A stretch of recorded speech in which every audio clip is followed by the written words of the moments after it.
Hey, Matt, how you doing? Well, thanks. Uh, Obviously, a lot of speculation as to exactly what's maybe going on at safety right now. Can you contrast and compare Proctor and Hooker and how those guys are playing going into the season? Yeah, I think they both, well, for one, I think they're outstanding players and outstanding young men. I think they've got a little bit different skill set, which I think is a good thing. I think situationally, one skill set versus the other allows us to be, a little bit more multiple where we need to be and play them in some different spots. Again, I think they both played at a high level, and we're counting on those guys in a big way for us this season. Yeah, obviously, last season against Clemson, you guys played more two high safety after being in the one high safety look most of the season. Do you have a grasp right now about how much that will be incorporated in defense this year as far as the two high looks? Is it going to be more situational, or could it be a greater part of the defense throughout the season? Yeah, I mean, we're really running the same defense. If you look at us, we're really not a split safety team. We dabbled in a little bit here and there in the Clemson game, but even then it was mostly rotational. So we're kind of getting back in the middle field. Sort of if it's not broke, don't fix it. Next up, Bill Rabinowitz with the Columbus Dispatch and Dan Hope on deck. Bill? Yeah, Matt, following Nathan's question, could you just kind of, you said they both have different styles, and could you just kind of describe what each of them brings, Marcus and Josh? Yeah. I think, when I think of Marcus Hooker, I think of a true center fielder. I think of a really rangy player that's instinctive, that has, I would go as far as to say, freakish ball skills. I think he really tracks the ball well and does a great job of going to get it. Runs the alley well for us in the run game. And I think Josh Proctor can brings a lot of those same things to the table, but I think with Proctor, he's probably as far as coverage ability and the ability to go down and play man-to-man or play closer to the box. I think that's, kind of the biggest difference between the two is, again, Hooker's sort of the center fielder, and Proctor is probably, a little more comfortable playing man-to-man and those types of things. But, they both can do both, and they both have done both at a high level. But, in my opinion, that's the difference between the two. Marcus obviously had his brother here, and the way you described him, I mean, sounds a little bit like Malik. I know that's before your time, but how fair a comparison is that? And, it's kind of unfair in a way because you don't want to be compared to your brother, but how similar are they as players? Well, as you mentioned, Bill, I wasn't here, so I'm kind of just, I lean on a little bit of the film that I've watched of Malik and the stories that I've heard. My understanding is there are a lot of similarities. But, again, I don't, is it unfair to compare him to his brother? I'm not sure. I don't know that I'm the best person to answer that question because I don't have a ton of experience with, watching Malik. Okay. Thanks, Matt. Sure. Next up, Dan Hope with 11 Warriors and Austin Ward on deck. Dan? Hey, Matt, I know that you have the safeties coach title now. What exactly is the dynamic like between you and Kerry in terms of working together in the secondary? Well, I think in the secondary, it's critical that there's not too many voices, and I believe that for quite a long time. I think, if you've got, even if you're trying to say the same thing, just saying something in a slightly different way sometimes can cause confusion. But if, Kerry does a great job, he runs our room and gets everyone on the same page. And, I try to do is assist Kerry as best that I can and give him some opinions and things like that. But I do think it's a great thing that our kids, our players are hearing one voice in the front of the room. And that way there's, again, I think it detracts from the ability to, for there to be confusion. I think everyone's on the same page. And again, Kerry does a great job of running the room and making sure we're organized in that way. So do you guys meet together with cornerbacks and safeties, or do you guys split that up? No, we meet together. Thanks, Matt. Mm-hmm. Next up, Austin Ward with Letterman Row and Joey Kaufman on deck. Austin? Hey, Matt. Hey. I don't think there's ever been any real doubt about the athleticism that Josh brings. And he just hasn't had that chance maybe yet to really show it. What would it take in your mind? What are you hoping to see from him as he tries to get to that next level? I think the big thing for Josh is consistency. I mean, he's got some unbelievable talent and ability and potential.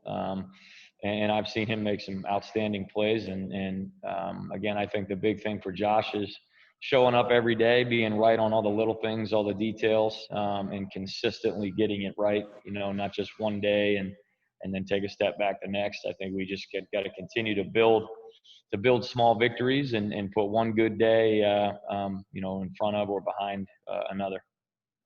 Coach Day mentioned this yesterday, that part of the reason this is so important for you to get it right at safety is that Jordan was so valuable for so long, and that maybe he didn't get the credit that he deserved for that. So, you know, what else are you replacing besides, I guess, the same question as Josh? You're not just replacing athleticism. You know, to take that role, what else is required to play a Jordan Fuller role there? Yeah. Well, I can speak to, you know, for Jordan, I thought about it as highly of Jordan as I've ever thought of any player. Extremely intelligent, very diligent, you know, never let any of his success or, you know, the fact that he was an older player, but, you know, by the time I worked with him, he never let that affect his work ethic. He was extremely coachable. And really, not only was he our free safety, he was really the quarterback of our defense. I mean, he really had a handle, and a lot of times he really would see things on the field that we either didn't see or we didn't see as fast as he did. And, you know, when we're out at practice, you try to help the guys out and give them some alerts and things like that based off of formations you see. And when you had Fuller back there, he's giving the alerts before we even saw it as coaches. I mean, he is just a brilliant mind, and a guy that worked extremely hard at it. So that's where, again, the consistency comes in. And, you know, that starts, in my opinion, with, you know, knowing your own job through and through, so that you don't really ever have to think about where you line up or what your responsibility is. You've already known that, you know, you have such a thorough knowledge of the defense that you're already aligned, and now you're helping 2 or 3 other people get aligned, and you're making, you know, formation indicator alerts and things of that nature. And that's the piece that we've got to continue to develop with these newer players. Thanks, Matt. Sure. Next up, Joey Kaufman, the Columbus Dispatch, with Bill Landis on deck. Joey? Matt, as far as special teams goes, the one guy you have to replace there is Liam McCullough, long snapper, had certainly been a mainstay there. How is that competition to replace him gone? So far, so good. You know, it's just one of those things when you have a newer player, an inexperienced player, you know, you want to see what it's going to be like when it's real.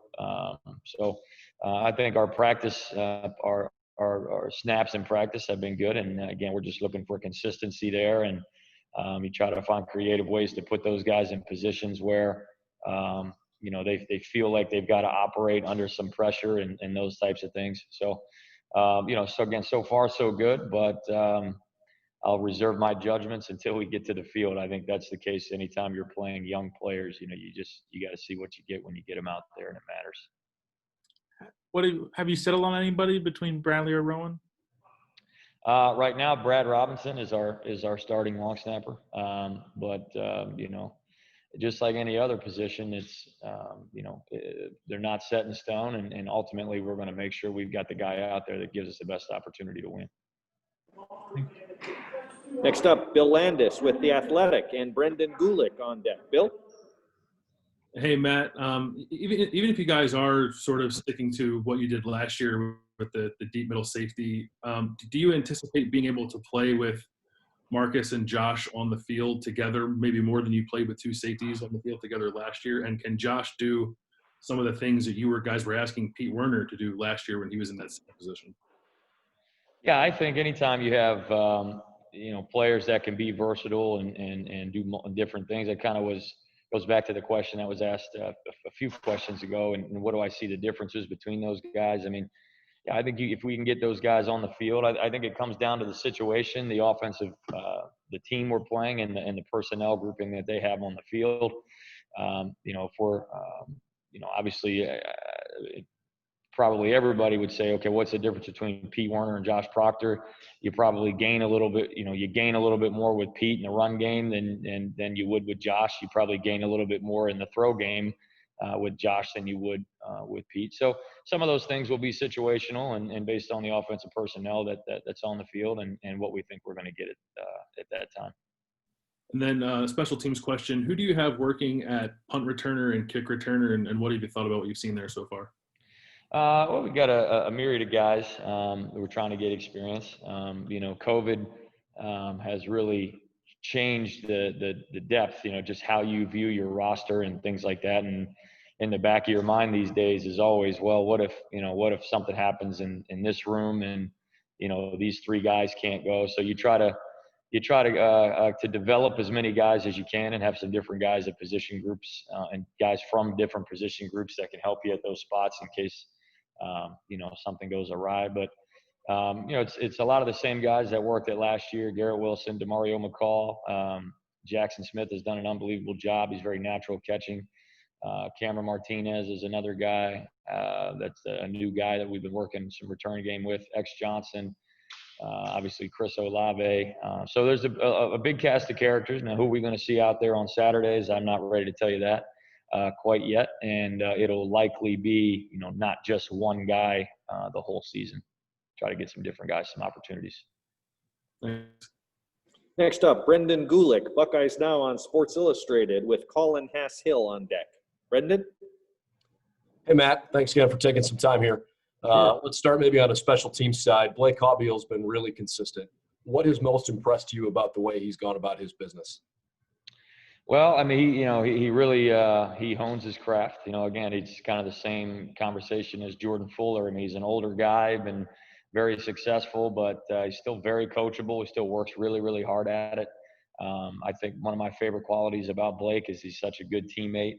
He watches all the specialists, the snappers, the punters. He's always got feedback for them and things that he thinks that may help them or something that might be worth a try. So Blake's been very steady. We're looking for more of the same, and hopefully he gets an opportunity to show what he can do in some critical situations. You go back to the big kick there at the end of the half against Northwestern last year, and he executed at a high level there. So expect more of the same in that regard. Like to see more consistency from him on his kickoffs. I know he would tell you the same thing. Again, I just think he's done a great job with helping to bring some of the other guys in the specialist room along. I want to ask you a question, too, about sort of your career trajectory and your path so far. As you've built your career here, you've been in a couple of different places, Division III, Division II, and a few different Division I schools. What is unique to you about being at Ohio State? And maybe, obviously, the pandemic has made this a pretty chaotic year, but is there something that you're finding different and better for you in year two at Ohio State than you had last year? Well, just a little bit, for my personally, a level of comfortability here and in every way, I think particularly relationships with the players. And, when you're brand new, it's really hard to coach a player the way that they should be coached without any sort of pre-existing relationship. That player needs to trust you and you got to find the ins and outs of what really makes that player tick. So just time spent, has been big for me to sort of really get to know our players and to build trust on both sides. And that's been big for me and just a general level of comfortability here and everything, just the way, what to expect on a Tuesday practice during the season, what to expect, on a Friday walkthrough after having a full season of doing it now. And then what's different here compared to maybe some of the other places I've been, I would say the biggest thing is our culture. I think our culture here is elite. Obviously that starts with our head football coach, Coach Day, and that has permeated through the team. I think our leadership, our accountability, again, just our culture and the way our kids respond to things, I think is far different and significantly better than any place I've ever been. Thank you. Sure. Next up, Colin Hass-Hill with 11 Warriors and Tim May on deck. Colin? Hey, Matt, you mentioned that you want to and you plan to play that single high safety often, but you also mentioned, what Jordan Fuller did so well back there. So I just wonder, what have Marcus Hooker and Josh Proctor showed you that make you think that they can take over that role and still allow you to play that same defense? Hmm. Well, again, I think, when it comes to physical talent, I don't think there's any shortage of talent for either one. So it's just a matter of getting those guys enough reps and showing those guys enough film and really just kind of football 101 conversations that, because I don't think, if you ask Jordan Fuller, I don't think he would say that his biggest strength was his athleticism. I mean, he was obviously plenty athletic and made a ton of plays here, but those guys are probably, at least as athletic, if not more, and certainly have the skills. But we all know that that's not, it's not always the fastest guy is the best player. It's not always the guy that jumps the highest or is the tallest or the heaviest that are the best players. It's the guy that's the best at playing the game, and a huge part of that is football IQ. And Jordan's football IQ was through the roof. So I think Josh and Marcus are both very smart, very capable players. But there is no substitute for experience. So we just got to keep finding ways to get these guys, more and more reps and to show them, things to expect. And a lot of it is about understanding, the weaknesses of the coverages and the defenses that you play and how offenses want to attack those coverages and then what are the tells that the offenses are giving you when they're going to attack and how do you respond accordingly to make sure that whatever issues that exist within that coverage we have an answer for and we're alert to it. And again, that's the thing that Jordan did so well. So those guys have done a good job, but again, just looking for more consistency from them. So it's, every time we see that formation indicator, we're alerting it and have the appropriate response. And then at cornerback, who has sort of stood out across the field from Sean Wade thus far in your practices? We've had a number of guys. I think some of those young guys have been really good. Legend Cavazos, before he got hurt, did a great job. Ryan Watts has been dinged up a little bit. Ryan Watts, I think, is going to be a special player. The guy that I really like to watch, and he's brand new to playing on the defensive side of the ball, is Cam Martinez. I think he's got the right mentality. Tyreek Johnson's played a bunch of snaps opposite of Sean Wade and played at a really high level. And we're getting back into, Seven Banks and Cameron Brown. Those guys are elite as well. So I think we've got a really good group, and it's just about, again, finding ways to get those guys the reps they need to be ready when it counts. Thanks. Next up, Tim May from the Tim May podcast and Letterman Row, and Pat Murphy on deck. Tim? Thank you very much, Jerry. I was just wondering, Matt, during this, I don't know if you call it downtime, but during this purgatory time for you guys in football, have you watched, do you sit and watch NFL and college teams, special teams play it especially, and glean ideas from them? And of course, I'm talking about the watermelon kick that's become famous now, but I just think back to y'all's onside kick, Blake to Chris Olave last year, which seemed to come from Australian rules football. But just how do you sort of like keep fresh in terms of what could be possible in that realm? Yeah, I'm honestly, Tim, I'm not ashamed to say I'm a complete football nerd, just a football junkie. I love to watch football, always have. I love to study football, and I've been very fortunate someone mentioned my career trajectory earlier. I've been very fortunate to be here at a relatively young age, and I'm not ashamed to say that I don't know that I've had an original idea yet. Fortunately, I can recognize good things when I see them, and there's plenty of smart coaches that have been out there through the years that have done some really cool things, and we try to see what fits for us and what fits our personnel, and knowing that there's always a balance between what you like and what you think would be really good, and then what you can actually really go execute when it counts. So like that kick to Chris Olave, I mean, it looked perfect when we hit it, but I mean, we had to hit that thing 40 times in practice before we got it right. And I can tell you, it never looked as good in practice as it did in the game. So, that's what you're looking for. We look for maybe less and scheme ideas and things like that from these games that are being played right now. But the thing that I think we've done a great job with, and again, this stems from Coach Day, but I think we've done a good job of trying to use some of these early games that have been played and identifying a lot of the mistakes, quite frankly. I mean, you mentioned the onside kick there, and I believe it was the Cowboys-Falcons game, if I'm not mistaken. Yep. And, just trying to learn from mistakes and see where, if we can see something on film and get it coached up and talk through the situation and how we want our guys to handle it, then I think that's smart coaching. And again, not an original idea for me. That one's from Coach Day. So yeah, I got you, man. Hey, and one other quickie. You have a nice perspective as you watch your guys, video of your guys, especially from the safety aspect of the Ohio State offense. What has jumped out at you over the last several weeks about this Ohio State offense? Maybe give people a peek behind the curtains of what could be a little different about them. What do you see that just jumps out at you, I guess? Well, I think anyone that's been, and obviously with COVID, very few people have been in practice, but anyone that has watched this is you see how electric this receiving core is.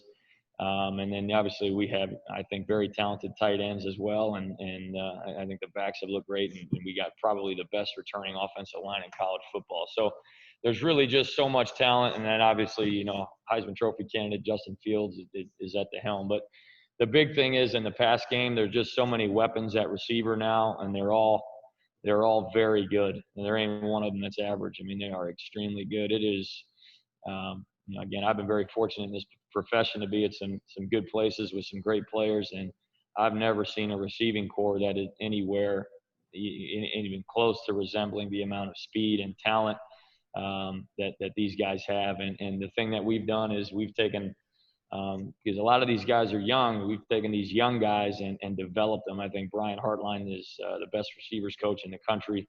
The proof is at practice. I see it every day. I mean, those guys are really, really tough to cover, and that quarterback doesn't miss much. So that's what sticks out to me.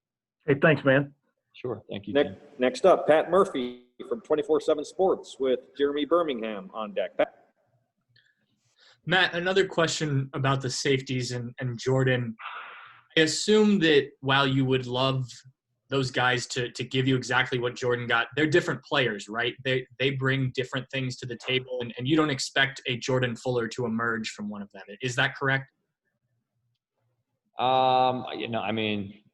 Jordan Fuller plays for the Rams, so I certainly don't expect to see him. But I think, I think in their own way, we do expect those guys to play at a high level. We expect them to be the cap of our defense and help not only, make the plays that they're supposed to make, but we expect them to get, corners and linebackers and all the underneath coverage. We expect them to help get them aligned appropriately. And there certainly is no change in expectations. But, we also know that Jordan was a special player. And the good thing is, these guys were here with Jordan and they know all the things that he did and they respect him tremendously. I'll tell you that. And truthfully, I think they aspire to be very similar to him in a lot of ways. But, I think you've got to be very careful trying to be somebody else. I think you got to be yourself. I think you got to play to your own strengths. I think you got to be very realistic with what your own weaknesses are, identify those things and figure out how to marginalize those things, So I can say that the expectations are no different. We expect those guys to perform at a high level and be the quarterback of the defense. And you mentioned Bradley taking the long snapping job. What went into making that decision? What did he do to win that? So far, he's been the most consistent, really. And, I don't put a lot of stock in snaps that they chart when they're off doing their own thing. I want to know what I chart the snaps that they do in our team punt periods, when the head football coach is there and there's a rush team and, that rush team's trying to go block the punt and those types of things. So it's really, to me, those periods are critical in evaluating those snappers. And right now, Brad has been more consistent. Thanks, Matt. Next up, Jeremy Birmingham with Letterman Row, and we'll close with Spencer Holbrook unless I've missed someone there. So, Jeremy, you're up. Hey, Matt. Early in the summer, in the process, we heard a lot about Court Williams after he made the early enrollment. We haven't heard much about him lately, so I'm just wondering if you could update where he's at as far as his development and sliding back into a full-time safety role. I think we'll speak on that another time. I appreciate the question, Jeremy. I think Court's an outstanding player and one of the best young men I've ever been around. I can just tell you that. And if I could also, with Lathan Ransom and Cameron Martinez, obviously coming from a different perspective because Cam never played defense in high school, and Lathan obviously was an All-American. Those two were the non-early enrollees in the secondary. How have they adjusted, and are you a little bit surprised at how far along Cam is right now? You know, if you get to know Cam, you're not surprised by anything he ever does, man. I mean, he is a blue-collar, chip on his shoulder. You know, he can get – it looks bad one rep, but he's going to get it corrected the next one. I mean, he takes so much pride, and I just love his demeanor. I think he is a legit tough guy. I really do. Now, he's got a lot of room to improve because it's all brand new to him, but nothing that he does that's positive will ever surprise me just because of who he is, his personality. And really the thing that they both have done a great job of is asking for help. You know, they know that they don't know right now. And so they're in here for extra meetings. And, between the two of them, I can't tell you how many Zoom calls and things like that we've done with questions and constant texts, and they'll send me video clips and things like that. So, I think for as talented a group as that young defensive back group is, I think the best thing they have going is they all desire to be great. There really hasn't been any of that big recruit ego coming in. They got all the answers. There's just none of that. I mean, these are great kids, and I think we did a good job in recruiting, identifying who these young men really are and their personalities, and I think we got it right, and I think it's going to be a special group as they progress. Thanks a lot. Sure. Next up, Spencer Holbrook with Letterman Row, and then we'll close with Clay Hall. Spencer? Hey, Matt. You got 4 wide receivers that are all freshmen coming in, and they seem to all possess different, punt returning skills. What have you seen out of each of those guys that make them different from each other, and how can you kind of utilize them on special teams in different ways? Yeah, Spencer, I would agree with you. I think that as talented as that group is, I think they all bring something very different to the table. You look at a guy like Mookie Cooper, and he's extremely talented ball in hand guy. I think he's a guy that down the line can help us as a returner. But then I watch him some the other day, and I mean, he really sticks his nose in and does all the things that you'd ask a bigger guy to do, even though he's not the biggest guy.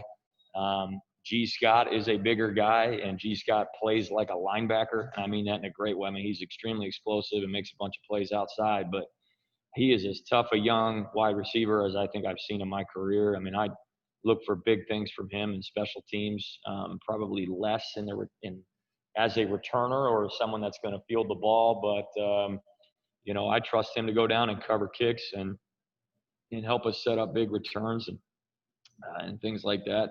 Julian Fleming is another bigger guy that can really run. So, again, coverage units, gunner, kickoff, KOR, those types of things. And then, Jackson is just so smooth and has just unbelievable ball skills. He's a guy I think can really help us at returner and, anything involving the football as it comes to kicking game. I think that's where he would really be great. So 4 very different players, but all adding a lot of value to our special teams depth. Thank you. Sure. Next up, Clay Hall with WSYX, and we are going to have one more question from Stephen Means on decks. But Clay, you're up first. Clay? Yeah, Coach, thanks for the time. You've talked a lot about the talent and ability. I'm just curious, what's your sense of the makeup or the heartbeat or the motivation of this team? We heard a lot about the sting of the Clemson loss. How driven is this group, I guess, would be the question. I think very driven. I think we've got great senior leadership. We got a ton of guys here that have played a lot of football.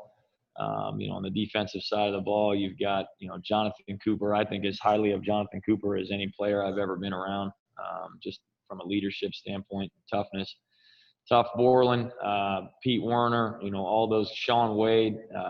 So there's a ton of leadership on the defensive side of the ball. And then, offensively, you look at guys like Chris Olave, Luke Farrell, obviously Justin Fields, an unbelievable leader, Wyatt Davis, Josh Myers. So I think it's a hungry crew. I think we've got a chip on our shoulder. I think that, that Clemson loss is never too far from anyone in this program's mind. And I think we've got a really driven group. So I'm excited just excited we get a chance to go play. Obviously, it seemed like there for a while we weren't going to have a chance. So, I think everybody wants to make the most of this opportunity.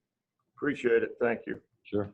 And final questions for Coach Barnes today come from Stephen Means with Cleveland.com. Stephen? Hey, Matt. Since he's technically signed, can you talk about Jesse Miracro a little bit and just how you stumbled upon him?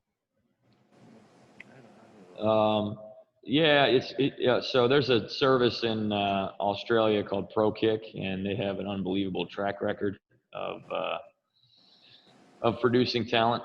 So I've dealt with them in the past. And another school I was at, I had a very talented Australian punter that came through ProKick as well. So those guys have a great track record, and that's kind of how that relationship came about. All right, Coach Barnes, thank you so much for your time today.